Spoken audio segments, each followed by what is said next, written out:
picked this guy up. I went there the first time, he didn't come out. And I was like, oh, what a bloody nuisance. So, went down there to pick somebody else up later on. They got it. He got in the taxi. He's like, oh, can we go to blah, blah, blah. And I was like, oh, sorry, I'm not for you. And I felt like saying, well, hang on, didn't I pick you up earlier? Or wasn't you meant to get a taxi earlier? And he was like, didn't say nothing. So he got out and then he rang another taxi. So I went back after I dropped this woman off and I was waiting outside and he wasn't there again. I was like, oh, for God's sake, here we go.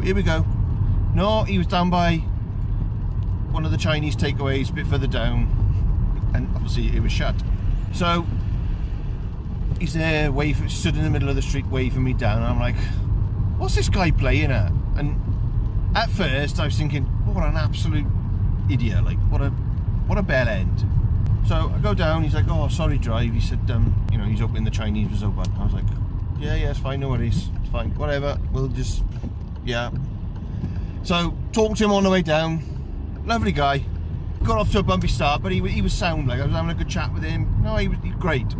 And he was just saying to me then, oh yeah, this girl's asked me to come over, and you know, Sunday I got a week off work next week. I was like, hey, who am I to stand in the way? Like, you know, if I can help you get down here, happy days. So he gave me a tip as well, so happy days, thank you very much for that. And then he gave me the wrong address. So pulled up there and he knocked on this person's house, and he was like knocking, oh, who's this? Sort of thing, through the door. This person didn't come. They're going to probably be traumatized, especially if it's an old person. He come back to the car and he's like, oh, he said, no, they're not, it's the wrong address, it's the next street over. I was like, oh, never. So he said, oh, cheers. He said, don't worry about it. So I took payment, this, that and the other, and he said, oh, thanks for dropping me up, it's nice to meet you. Shook my hand and he went.